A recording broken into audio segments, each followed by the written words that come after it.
All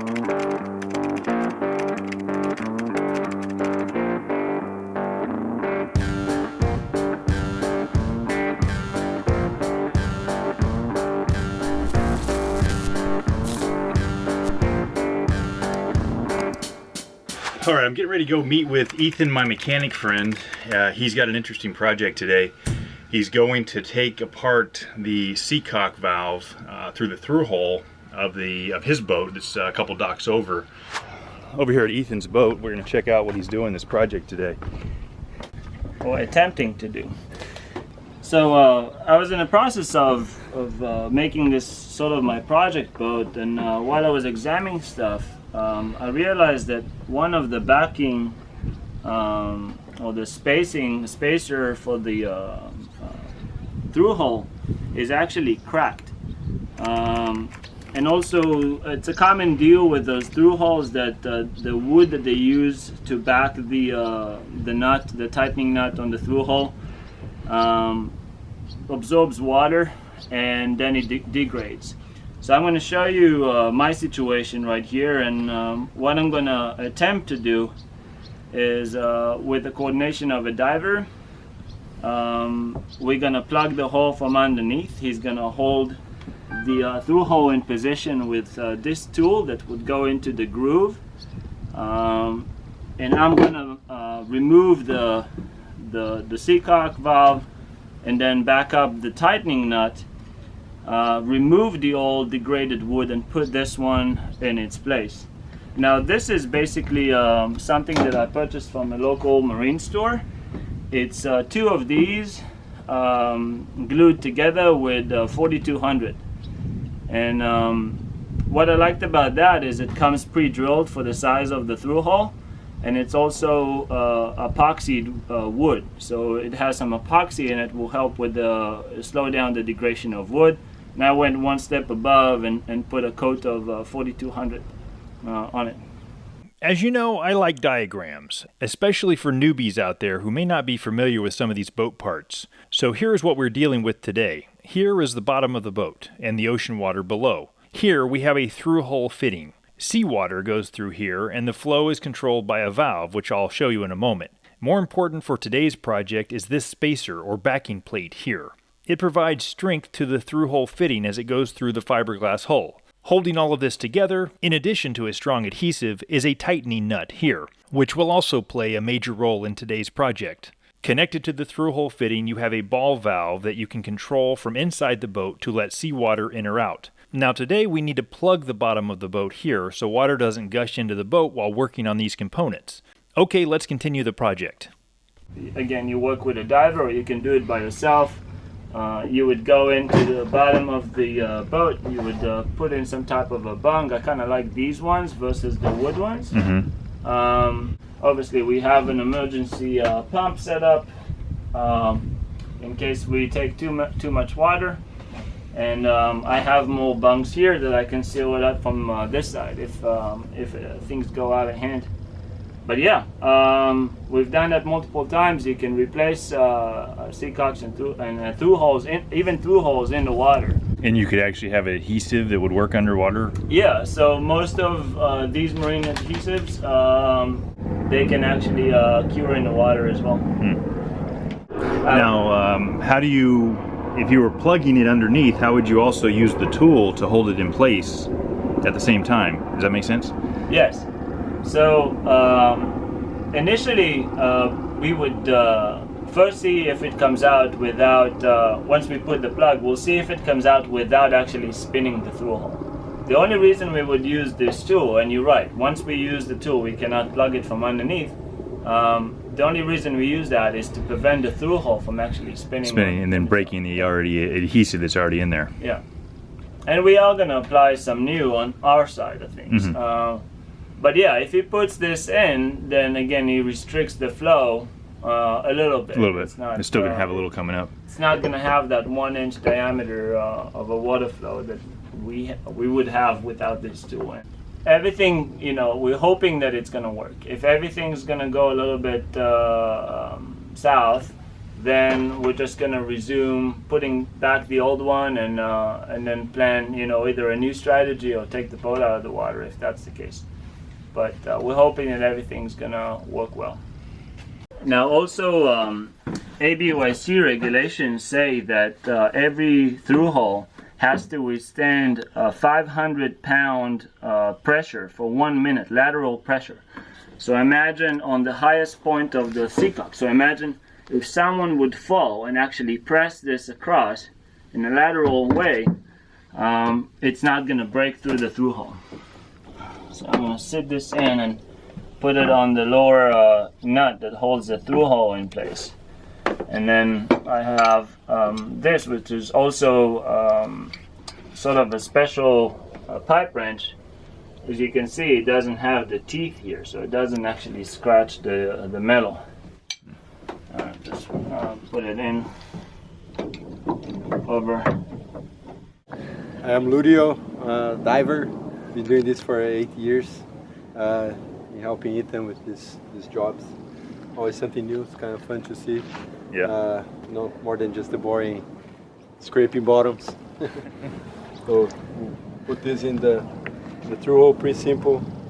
Just lock it so he can work from inside. If he needs to actually remove the bottom of the through-hull, then I'll lock it with this. But we'll start with the easy one first.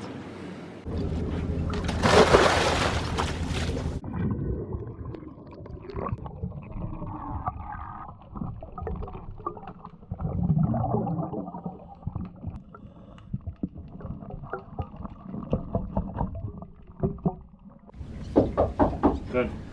So now I'm going to open the valve to see how much water was he able to stop. And you can see the valve is open all the way through. I do have a little bit of water, but not as much as I would have if I didn't have the plug in place.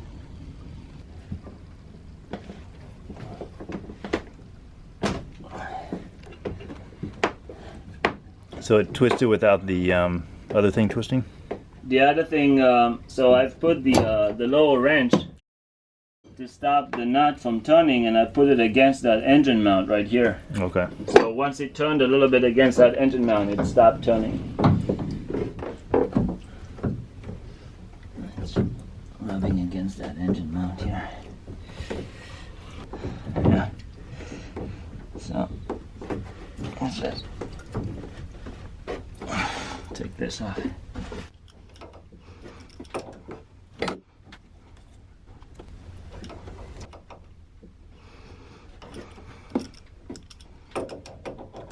And you can see that little bung right there. I attempt to take the nut off. See the thread here is a little bit rough. So I'm going to go in with a little tool. Clean this up.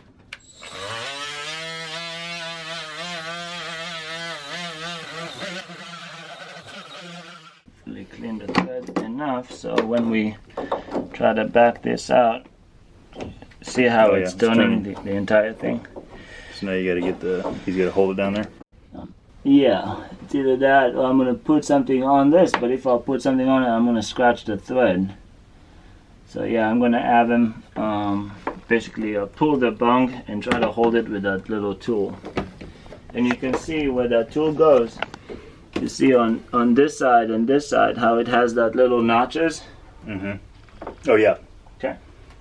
Ludio, When you're gonna turn, I should just hold it straight. Yeah, just hold it straight if you can, and those two grooves on the side would lock into the through-hull. Okay. No, this is... He's gonna remove the bung, and a lot of water is gonna come out. Make sure it's not gonna hit your camera.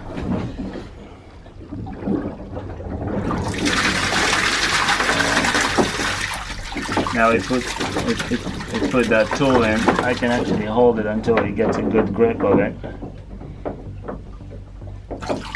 Okay, and we'll try to back it up.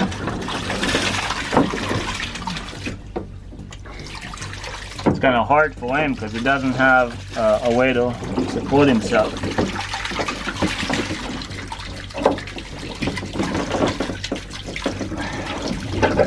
Okay,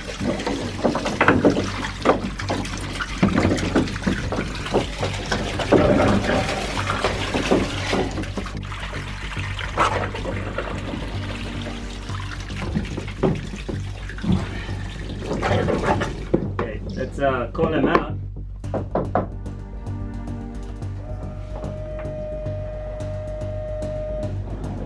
So Ludio. So the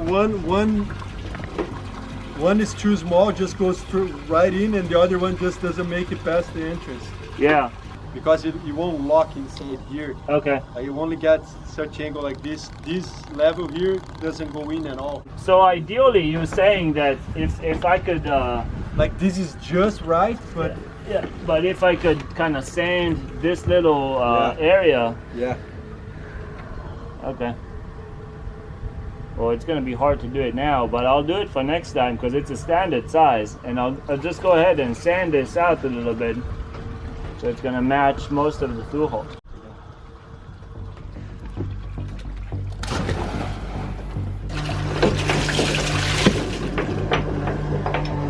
Axis is a problem here too.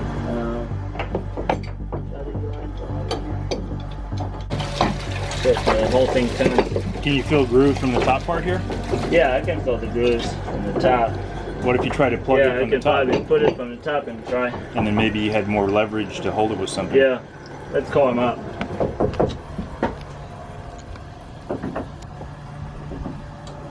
Hey, Ludio. You won't go in. Let me try something.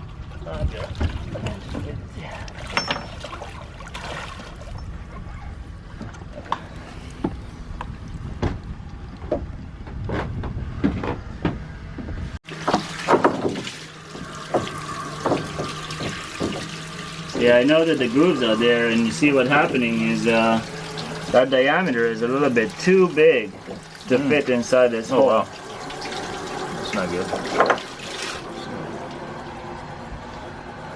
See, I don't think it will sand out very easily.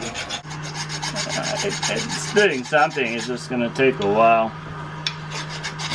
Let's see what we can get. You would think that since the through hole is round, then since the through hole is round, that the tool to extract that through hole would be round as well. So I've actually measured the diameter here between on the groove side.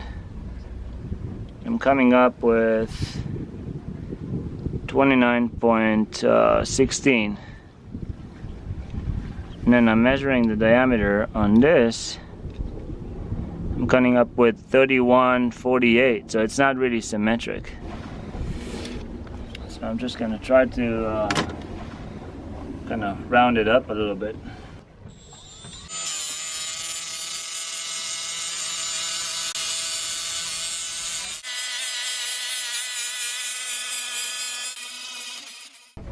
So 29.30 here,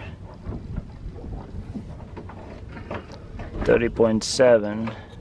Should probably try it and see how much more we have to go. Yeah, looks like we have to go down quite a bit. I don't remember how much. So I'm measuring this side, 29.16. Measure that one. We dropped to 30.13. No.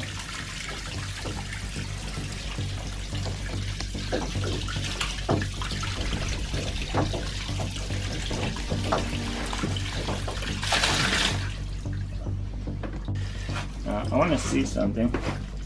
Let's move this. This inside.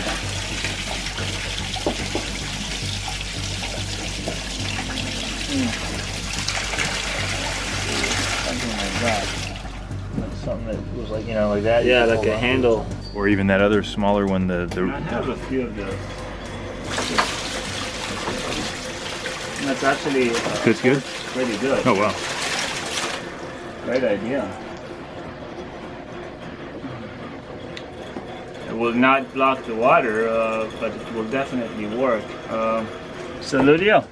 It would lay against those little notches and then prevent it from turning. Find the angle. Yeah? You know, I can wrap a tape here and you just stick it in and hold that. We're hoping that it's gonna work, but it seems like the distance between, or the width of this little wrench would fit inside that through-hull, and it would lay against those notches that prevent the through-hull from spinning while I'm gonna try to loosen the nut. We put a little tape just to help the diver from holding something like that. Made this one want to open.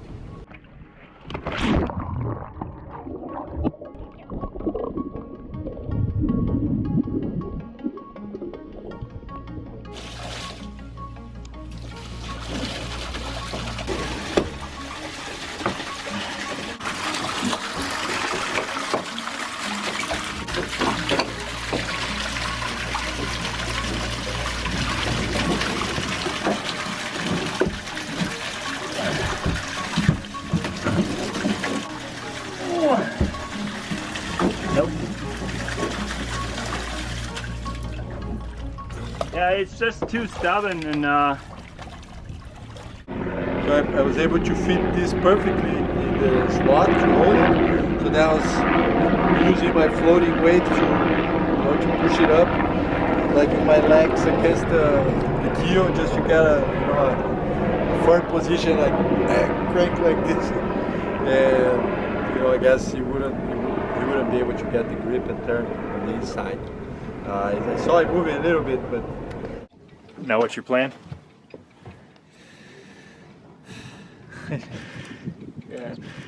Yeah, that nut, just the tightening nut on the through-hull, just refuses to move away from its thread. We're at a point when we either put back the ball valve and wait until the epiphany comes on, or using a little Dremel with a cut tool, and we're gonna cut through the nut, trying to be as careful as we can not to damage the through-hull threads. Just enough to release the tension or the pressure inside that nut, so we can eventually put a little flat screwdriver and open it up and loosen its grip on the threads.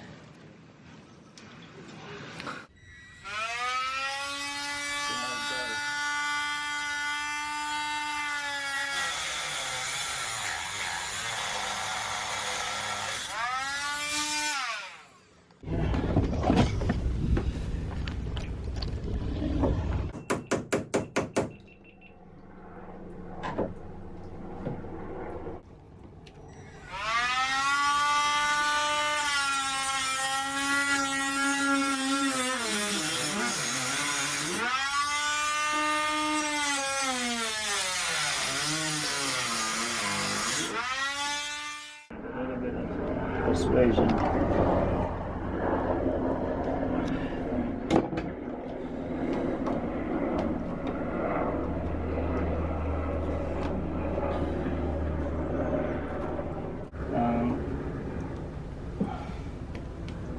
Leo, can you put that plug from the bottom? This, yeah, just around.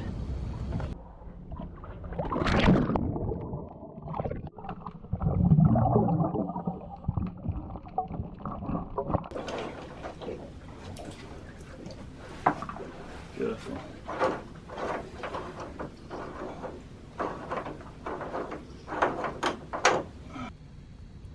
Cool.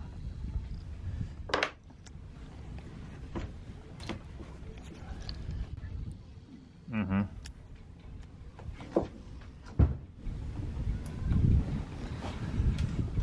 That's what the old one. Yeah, the only issue now is I have to get a new nut.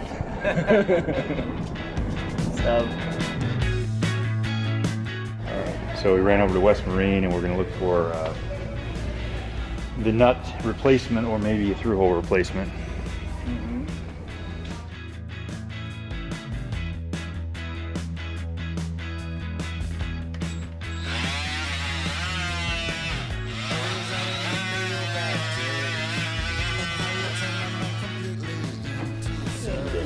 even surface.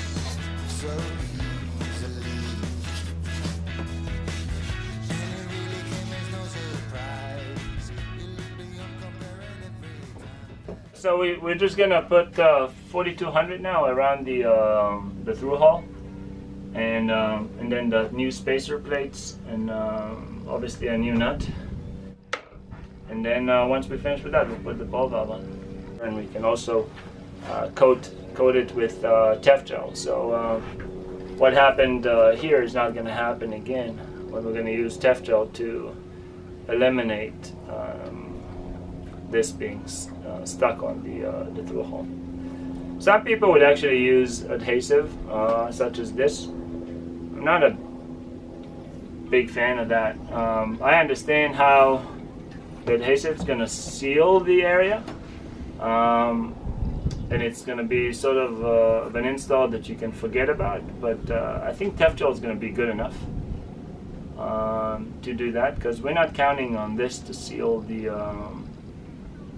Thru-Hull. We're counting on that material and the mushroom type, you know, on the back side of the or the underside of the Thru-Hull, to kind of provide us the seal. And then as far as the seal on the thread, that's the ball valve job. So that's the plan.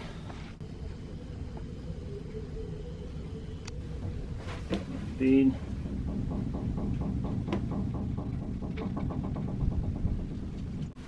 Shape it.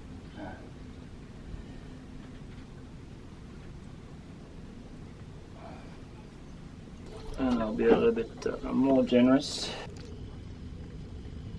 We'll deal next time. And then just put this in. Even though it doesn't really have a thread, that tight fit kinda helps as well. Mm-hmm.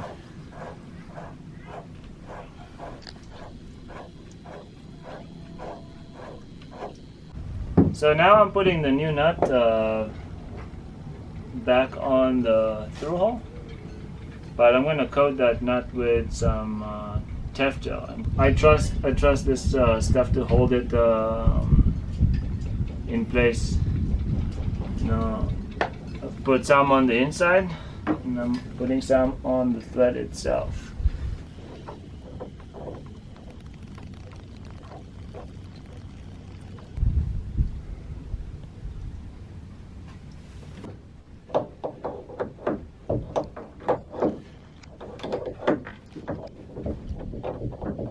We have to put some pressure on that nut. So I'm gonna use this tool we fabricated before. So would it help if I gave you a hand also? I mean, obviously, full hands is better than one, but I think I'll be able to swing it, and I think the video is super important. I mean, there's a lot of people out there that can't afford taking the boat out of the water every time, and they might be able to afford a diver, and that's, you know, perfectly doable. You know, tightening that, and if you want to turn going that way. Do that from here.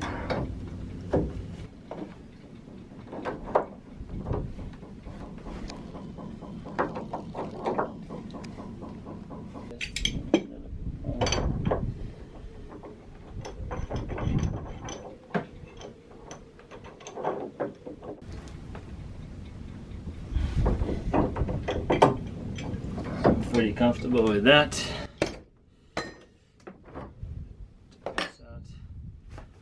And then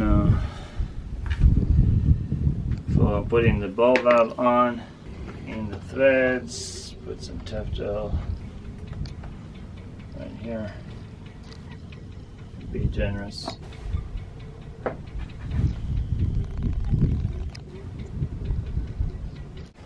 There's actually a good lecture made by AVYC about Thru-Hulls and matching the threads of ball valves and Thru-Hulls. a lot of folks would buy a Thru-Hull, but they're not going to bother to see if the thread is actually tapered or is it a straight thread. That basically is will tell you how good of a fit that ball valve is going to have on that Thru-Hull. Some threads would only sit maybe a thread or 2 or 3 in, but will that withstand 500 pounds of pressure for 1 minute? Probably not. You may want to get a few more threads on.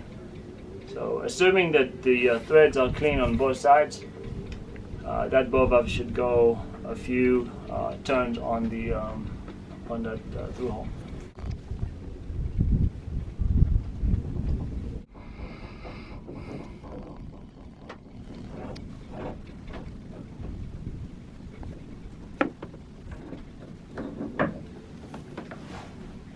Do this carefully, keeping an eye on the actual Thru-Hull and that knot that we've just put in, seeing that they're not going to spin while we're trying to tighten that ball valve.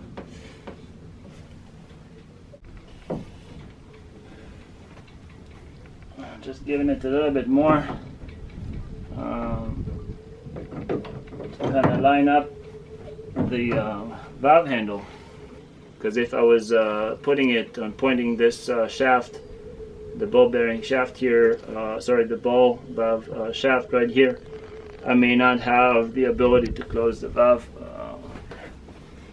That is that. Now the leak is stopped. There's a new spacer. It's not bent. I'm feeling confident this doesn't wobble.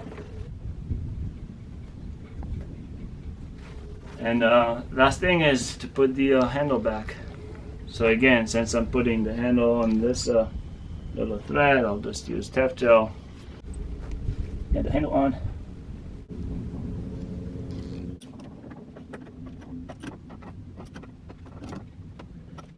Ensure that we don't have any unwanted leaks. It was quite an interesting adventure. Feels good to have everything proper. Just about to say that I hope this video has been educational. I'm sure there's going to be a few notes from several folks, and it's a learning curve, and I'm sure we can all learn. I personally think we've done a pretty decent job, given that we started with a broken or split spacer and ended up with a new one and a new seal, and everything seems to line up and staying dry, so it's a win. And ends up in a little cake, 20, you know? 20 years. Yeah. How long has that been there? You know? Yeah. Nice. Thank you so much. Awesome.